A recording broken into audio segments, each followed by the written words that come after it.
Good morning, John. It's Friday. On Wednesday, I asked Twitter to pick between 3 different video topics, and boy, were there a lot of people who didn't want to hear about any of them. But one of the tweets that got the most likes was this one.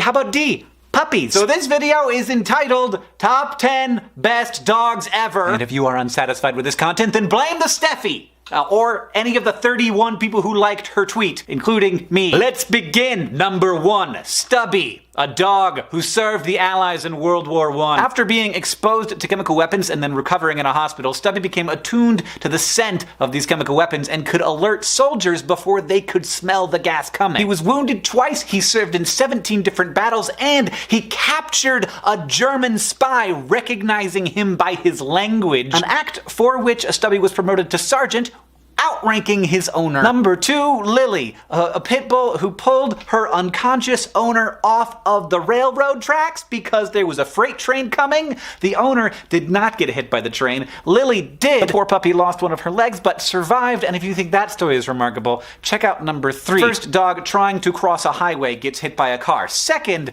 another dog, this hero dog, drags the dog that has been hit by the car off of the road, like wanders out into the interstate, pulls the dog off. I'm not showing you the video because it's pretty graphic and terrifying, but I don't know, like, why is this dog doing this? It's, I guess just because I'm supposed to cry today? Speaking of dogs rescuing people, and there are so many wonderful stories of dogs rescuing people, we have this cat, who is clearly a cat, but is nonetheless a very good dog. Number 5. In the 1950s, some Russian scientists went out onto the streets of Moscow to collect stray dogs, thinking, these dogs, they're obviously used to extreme circumstances. They tested and trained these dogs, and one of them, Leica, was sent into space and became the first animal ever to orbit Earth. Also, the first animal ever to die in orbit around the Earth.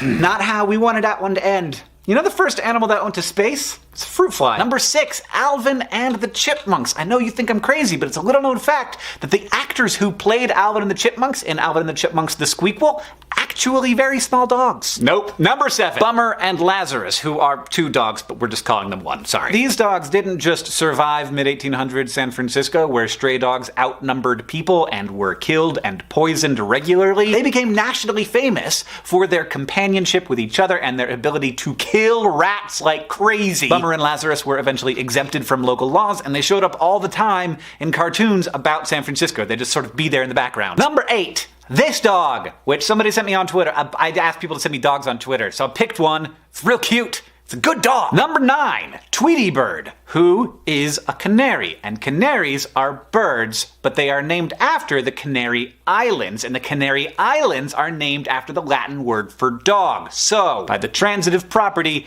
Tweety Bird is a dog. Boom! Number 10, my dog, Lemon, who passed away this year. And as we all know, the best dog is your dog. And there's nothing wrong with that. Hey, I understand why a lot of people wanted me to talk about puppies today. It seems like we're in a much more tense moment than we were a couple of years ago, and it does seem like that's gonna get worse before it gets better. We're being asked to pay attention to a lot of different big things all at the same time. And the way that we're fed content about what's going on in the world right now is inefficient, and it's overwhelming, and it's manipulative. Too frequently now, the people who are tasked with trying to inform the public are trying to win rather than trying to inform. And that is something that I'm getting super sick of. But there are still good dogs, and there are still good people. And in the coming years, we can't choose between taking care of ourselves and taking care of our world's problems. We have to do both of those things. John, I'll see you on Tuesday.